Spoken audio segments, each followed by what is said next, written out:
Hello दोस्तों, स्वागत है things of study YouTube channel पर। तो आज की वीडियो में हम देखेंगे 1000 एमसीक्यू प्रैक्टिस सेट 2। ठीक है, सेट 1 का अगर आपको वीडियो चाहिए तो डिस्क्रिप्शन में उसका लिंक मिल जाएगा।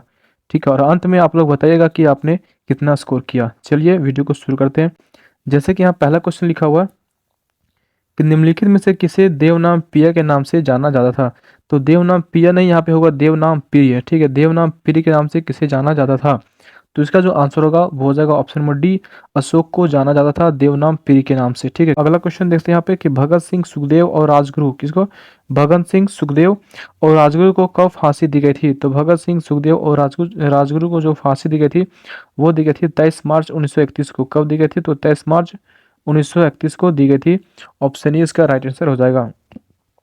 अगला क्वेश्चन कि गुजरात के वाघेला, ठीक है, कौन सा है, तो गुजरात के वाघेला राजवंश का वह अंतिम शासक कौन था जिसकी हार के बाद अलाउद्दीन खिलजी को राज्य दिया गया था। तो किसकी हार के बाद अलाउद्दीन खिलजी को राज्य दिया गया था। तो इसका जो आंसर होगा वो हो जाएगा ऑप्शन नंबर डी, करण देव के हार के बाद क्या किया गया था, तो अलाउद्दीन अलाउद्दीन खिलजी को राज्य दिया गया था। ठीक है, अगला क्वेश्चन यहाँ देखते हैं। ज्योतिराव फूले द्वारा, ठीक है, कौन है, ज्योतिराव फूले द्वारा सत्य शोधन समाज की स्थापना किस वर्ष की गई थी। जो ज्योतिराव फूले के द्वारा सत्य शोधन समाज की स्थापना किस वर्ष की गई थी। तो सत्य शोधन समाज की स्थापना जो की गई थी वो की गई थी 1873 में। कब की गई थी, तो 1873 में की गई थी। ऑप्शन सी इसका राइट आंसर हो जाएगा। अगला क्वेश्चन लिखा हुआ कि मुझे पड़ी लाठियाँ, ठीक है, मुझे पड़ी लाठियाँ भारत में ब्रिटिश शासन के ताबूत पर आखिरी कील साबित होगी। नाम उदाहरण निम्नलिखित में से स्वतंत्रता सेनानी में से किससे संबंधित है।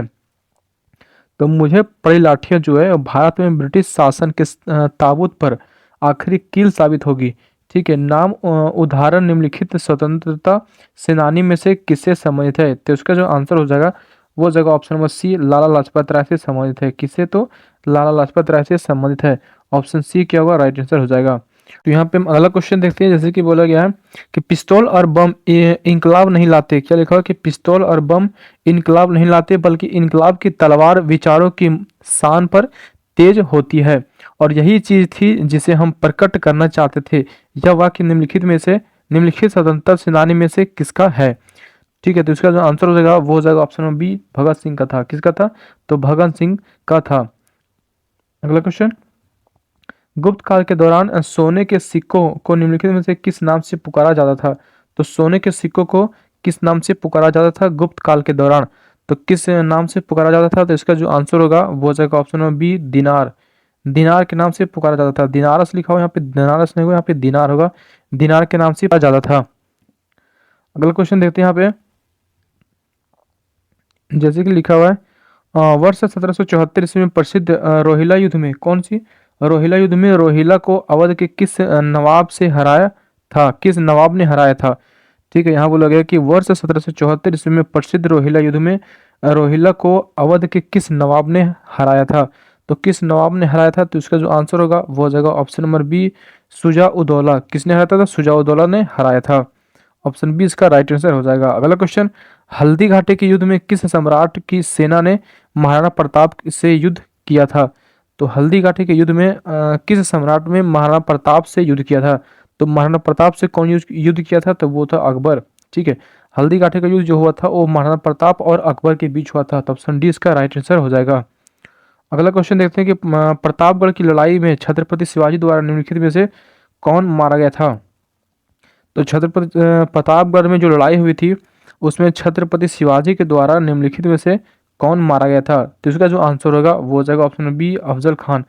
किसको मारे थे, तो अफजल खान को मारे थे। किसमें, तो प्रतापगढ़ की लड़ाई में। अगला क्वेश्चन, भारत में चट्टानों को काटकर बनाई गई सबसे पुरानी बची हुई बराबर गुफाएं, ठीक है, बराबर गुफाएं निम्नलिखित में से किस काल की है। तो बराबर गुफाएं निम्नलिखित में से किस काल की थी।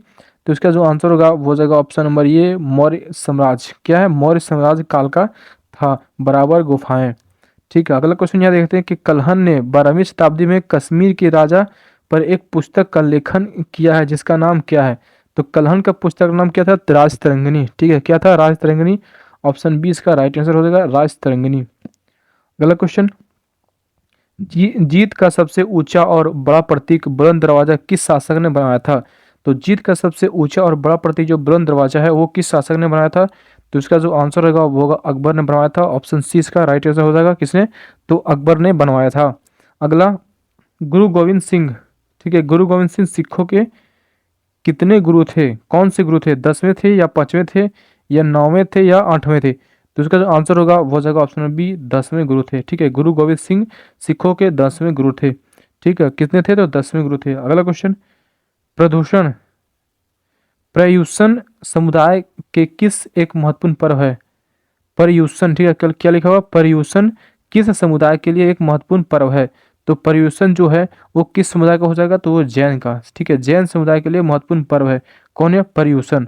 अगला, 1857 के सिपाही विद्रोह उस समय हुआ था जब जब भारत का गवर्नर जनरल था। तो भारत का गवर्नर जनरल कौन था जिस समय 1757 का सिपाही विद्रोह हुआ था?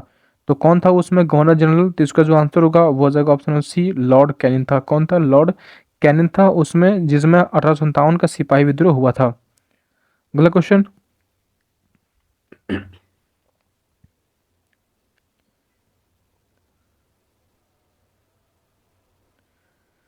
अगला क्वेश्चन लिखा हुआ है यहाँ पे कि मंदिर कर्नाटक में हम्पी का वास्तुशिल्पीय असाधारण और दर्शनीय स्थल है।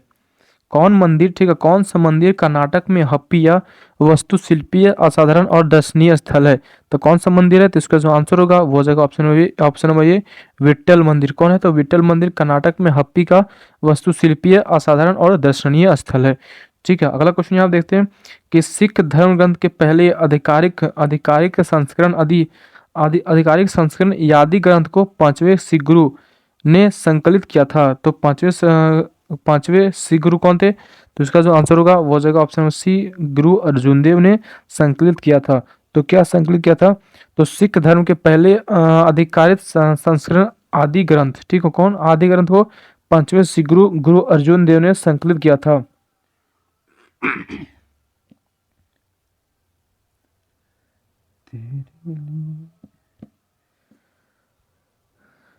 तो यहाँ पे देखते हैं अगला क्वेश्चन कि गुरु गोविंद सिंह ने सिखों को हर समय 5 वस्तुओं को धारण करने की आज्ञा दी। कौन सी ये वस्तु है जो 5 में से नहीं है? ठीक है, कौन सी वस्तु जो 5 में से नहीं है? तो इसका जो आंसर होगा वो हो जाएगा ऑप्शन नंबर सी, किल। ठीक है, किल वह 5 वस्तुओं में से नहीं था। अगला क्वेश्चन, जहांगीर, ठीक है, जहांगीर मुगल सम्राट ने 1605 से भारत पर 1627 में अपनी मृत्यु तक शासन किया था। तो कौन था? जहांगीर 5वें मुगल सम्राट था या फिर तीसरे मुगल सम्राट था या फिर दूसरा मुगल सम्राट था या फिर चौथा मुगल सम्राट था जो जिसने क्या किया था 1605 से भारत पर 1627 में अपनी मृत्यु तक शासन किया था। तो इसका जो आंसर होगा वो जगह ऑप्शन नंबर सी, चौथे मुगल सम्राट था। ठीक है, चौथे मुगल सम्राट था जहांगीर। अगला क्वेश्चन, क्या लिखा हुआ कि अरविंद घोष का जन्म, ठीक है, क्या लिखा हुआ? अरविंद घोष का जन्म कलकत्ता, ठीक है, कलकत्ता में को हुआ था। कलकत्ता में कब हुआ था? ठीक है, तो अरविंद घोष का जन्म जो हुआ था 15 अगस्त 1872 में। कब हुआ था? 15 अगस्त 1872 में। ऑप्शन सी इसका राइट आंसर हो जाएगा, 15 अगस्त 1872 में हुआ था। अगला क्वेश्चन, जलियांवाला बाग हत्याकांड, ठीक है, जलियांवाला बाग हत्याकांड जिसे अमृतसर नरसंहार के रूप में भी जाना जाता है, पंजाब के अमृतसर में जलियांवाला बाग में कब हुआ था? ठीक है, यह कब हुआ था? तो 13 अप्रैल 1919 को हुआ था। कब हुआ था? 13 अप्रैल 1919 को था। ऑप्शन ए इसका राइट आंसर हो जाएगा, 13 अप्रैल 1919 को हुआ था। अगला क्वेश्चन यहाँ देखते हैं कि 1909 में जेल से रिहा होने के बाद और अरविंद घोष ने और नामक 2 साप्ताहिक समाचार पत्रों की शुरुआत की थी। तो कौन से 2 साप्ताहिक पत्र थे जिसकी शुरुआत की थी? तो इसका जो आंसर होगा वो होगा ऑप्शन नंबर सी, अंग्रेजी में कर्मयोगिनी और बंगाली में धर्म। क्या है? अंग्रेजी में कर्मयोगिन और बंगाली में धर्म नामक 2 साप्ताहिक पत्र या समाचार पत्रों की शुरुआत की थी। कौन? अरविंद घोष। तो यहाँ पे देखते हैं अगला क्वेश्चन कि मोहन दास करमचंद गांधी ने, ठीक है, कौन? मोहनदास करमचंद गांधी को 1915 में दक्षिण अफ्रीका में एम्बुलेंस सेवाओं में उनके योगदान के लिए पेंसहर्स्ट के किसके द्वारा केसर हिंद पुरस्कार से सम्मानित किया गया था? तो कौन सम्मानित किया था? तो इसका जो आंसर हो जाएगा वो हो जाएगा option number B, Lord Hardinge के द्वारा केसरी हिंद पुरस्कार से सम्मानित किया गया था? किसको? तो मोहनदास करमचंद गांधी को। किसको? तो महात्मा गांधी को। ठीक है, अगला क्वेश्चन, प्लासी की लड़ाई सिराजुद्दौला और ब्रिटिश ईस्ट इंडिया कंपनी के बीच कब, ठीक है, किस वर्ष को लड़ाई की गई थी? तो इसका जो आंसर हो जाएगा वो हो जाएगा ऑप्शन नंबर कौन होगा? तो ऑप्शन नंबर सी। ठीक है, ऑप्शन नंबर सी क्या है? 23 जून 1757 को लड़ी गई थी। कब हुआ था? तो 23 जून 1757 को हुआ था प्लासी की लड़ाई। किसके बीच? तो सिराजुद्दौला और ब्रिटिश ईस्ट इंडिया कंपनी के बीच हुआ था।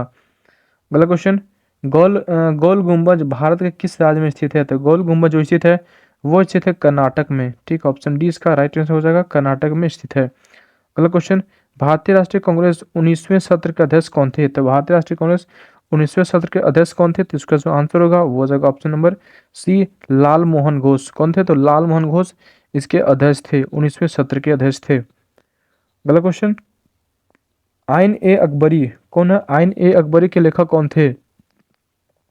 तो आइन ए अकबरी के जो लेखक थे वो थे अब्दुल फजल। कौन थे? अब्दुल फजल। अगला क्वेश्चन, निम्नलिखित में से किसका संबंध मुगल साम्राज्य से नहीं है? ठीक है, यहाँ बोला क्वेश्चन में कि निम्नलिखित में से किसका संबंध मुगल साम्राज्य से नहीं है। तो यहाँ पे देखते हैं ऑप्शन में क्या क्या दिया हुआ है। जैसे कि यहाँ ऑप्शन दिया हुआ है कमरान मिर्जा, शेरशाह सूरी, दारा शिकोह और शाह आलम द्वितीय। तो इसका जो आंसर हो जाएगा वो हो जाएगा ऑप्शन में बी, शेरशाह सूरी का संबंध मुगल साम्राज्य से नहीं था। ठीक है, अगला क्वेश्चन, शेख ख्वाजा कुतुबुद्दीन बख्तियार कौन है? शेख ख्वाजा कुतुबुद्दीन बख्तियार काकी की दरगाह में स्थित है। तो इसका दरगाह कहाँ पे स्थित है? तो इसका जो दरगाह स्थित है वो स्थित है दिल्ली में। किसका? तो शेख ख्वाजा कुतुबुद्दीन बख्तियार का जो दरगाह कहाँ स्थित है? तो इसका दरगाह दिल्ली में स्थित है। अगला क्वेश्चन, 1924 में कांग्रेस के बेलगाम सम्मेलन के दौरान कांग्रेस के अध्यक्ष कौन थे? ठीक है, 1924 में कांग्रेस के बेलगाम सम्मेलन के दौरान कांग्रेस के अध्यक्ष कौन थे? तो इसका जो अध्यक्ष थे वो थे ऑप्शन नंबर ये, महात्मा गांधी थे। कौन थे? महात्मा गांधी, M.K. गांधी थे। अगला क्वेश्चन, निम्नलिखित में से कौन सा राजवंश कुतुबुद्दीन ऐबक द्वारा स्थापित किया गया था? तो कौन सा राजवंश था? तो ये था गुलाम वंश। ठीक है, गुलाम वंश जो है और कुतुबुद्दीन ऐबक के द्वारा स्थापित किया गया था। हम अगला क्वेश्चन देखते हैं, जैसे कि निम्नलिखित प्राचीन पुस्तकों में से बाण भट्ट के निम्नलिखित पुस्तक का लेखन क्या है? तो बाण भट्ट का जो पुस्तक का लेखक है वो हो जाएगा ऑप्शन नंबर सी, कदम्बरी। ठीक है, कदम्बरी जो है बाण भट्ट ने किस पुस्तक का लेखन था? कदम्बरी जो है बाण भट्ट का लेखन कौन है? कदम्बरी। ठीक है, अगला क्वेश्चन यहाँ देखते हैं कि सिख धर्म के पांचवें गुरु कौन थे? तो सिख धर्म के पांचवें गुरु कौन थे? तो अर्जुन देव। ठीक है, ऑप्शन ये इसका राइट आंसर हो जाएगा। कौन था? तो अर्जुन देव। यहाँ देखते हैं अगला क्वेश्चन, निम्नलिखित में से किस घटना से लॉर्ड कर्जन, ठीक है, क्या लिखा हुआ यहाँ पे कि निम्नलिखित में से किस घटना से लॉर्ड कर्जन का संबंध है? तो लॉर्ड कर्जन का जो संबंध है वो संबंध है बंगाल का विभाजन से। ठीक है, बंगाल का विभाजन से संबंध है। ऑप्शन बी इसका राइट आंसर हो जाएगा, बंगाल के विभाजन से संबंध है।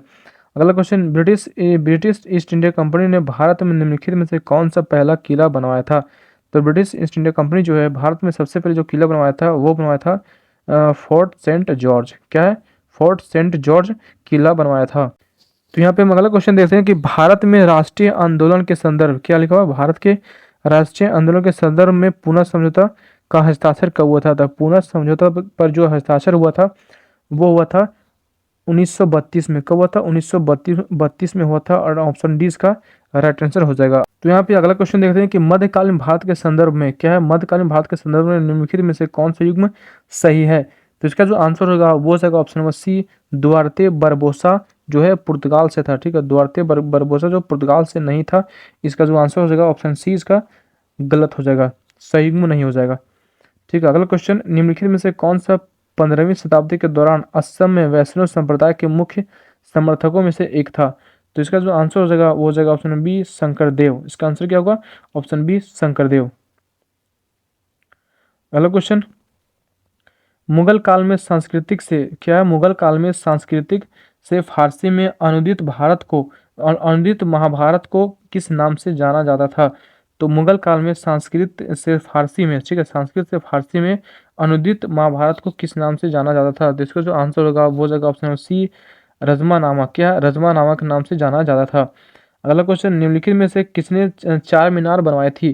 तो चार मीनार किसने बनवाई थी? तो उसका जो आंसर होगा वो हो जाएगा ऑप्शन नंबर ये कुली कुतुब शाह। किसने बनाया था? तो कुली कुतुब शाह ने बनवाया था। अगला क्वेश्चन, पानीपत की तीसरी लड़ाई निम्नलिखित में से किसके बीच लड़ी गई थी? तो पानीपत की जो तीसरी लड़ाई हुई थी वो लड़ी गई थी मराठा मराठा सम्राट और दुरानी सम्राट। किसके? तो मराठा सम्राट और दुरानी सम्राट के बीच लड़ी गई थी। ऑप्शन ये इसका राइट आंसर हो जाएगा। अगला क्वेश्चन, निम्नलिखित में से किस अधिनियम को मॉन्टेग्यू चेम्सफोर्ड सुधार के नाम से भी जाना जाता है? तो कौन से किस अधिनियम को जाना जाता है? तो इसका जो आंसर होगा वो हो जाएगा ऑप्शन नंबर बी, भारतीय शासन अधिनियम 1919। भारतीय शासन अधिनियम 1919 को मॉन्टेग्यू चेम्सफोर्ड सुधार के नाम से भी जाना जाता है। अगला क्वेश्चन, 12वीं सदी के कर्नाटक में, ठीक है, 12वीं सदी के कर्नाटक में वीरशैव कौन है? वीरशैव के अनुयायी थे। वीरशैव जो थे और किसके अनुयायी थे? तो उसका जो आंसर होगा वो हो जाएगा ऑप्शन नंबर डी, क्या लिखा? बसवन्ना। कौन है? तो बसवन्ना के अनुयायी थे। अगला क्वेश्चन, प्राचीन भारत में कितने शक्तिशाली महाजनपद मौजूद थे? तो प्राचीन भारत में कितने शक्तिशाली महाजनपद मौजूद थे? तो उसका जो आंसर होगा वो हो जाएगा ऑप्शन नंबर ये 16 महाजनपद मौजूद थे। अगला क्वेश्चन, लाला लाजपत राय निम्नलिखित में से किस बैंक के संस्थापक थे? तो यहाँ पे जो बोला गया कि लाला लाजपत राय जो थे निम्नलिखित में से किस लाला लाजपत राय जो थे वो पंजाब नेशनल बैंक के संस्थापक थे। किसके? तो पंजाब नेशनल बैंक के संस्थापक थे। अगला क्वेश्चन, हिंदू पौराणिक कथाओं के संदर्भ, ठीक है, हिंदू पौराणिक कथाओं के संदर्भ निम्नलिखित में से कौन सा विकल्प भगवान विष्णु के 10 अवतारों में से एक नहीं है? ठीक है, यहाँ बोला गया कि निम्नलिखित पौराणिक कथाओं के संदर्भ में, ठीक है, संदर्भ में निम्नलिखित में से कौन सा विकल्प भगवान विष्णु के 10 अवतारों में से एक नहीं है? तो इसका जो आंसर होगा वो हो जाएगा ऑप्शन नंबर ये, गरुड़ नहीं है। ठीक है, कौन नहीं है? तो गरुड़ नहीं है। अगला क्वेश्चन, निम्नलिखित में से किसको, ठीक है, किसको वेदांत कहा जाता है? तो वेदांत किसको कहा जाता है? तो इसका आंसर होगा वो हो जाएगा ऑप्शन बी है, उपनिषद को वेदांत कहा जाता है। अगला क्वेश्चन, निम्नलिखित में से किसे लोकनायक के नाम से जाना जाता है? तो लोकनायक के नाम से किसे जाना जाता है? तो उसका जो आंसर होगा वो हो जाएगा ऑप्शन नंबर डी, जय जय प्रताप प्रकाश नारायण को लोकनायक के नाम से जाना जाता है। अगला क्वेश्चन, मोहनजोदड़ो किस नदी के तट पर स्थित है? तो मोहनजोदड़ो जो स्थित है वो स्थित है कहाँ पे? तो सिंधु नदी। कौन है? तो सिंधु नदी के तट पर स्थित है। तो वीडियो को हम यही समाप्त करते हैं, मिलते हैं अगले वीडियो में।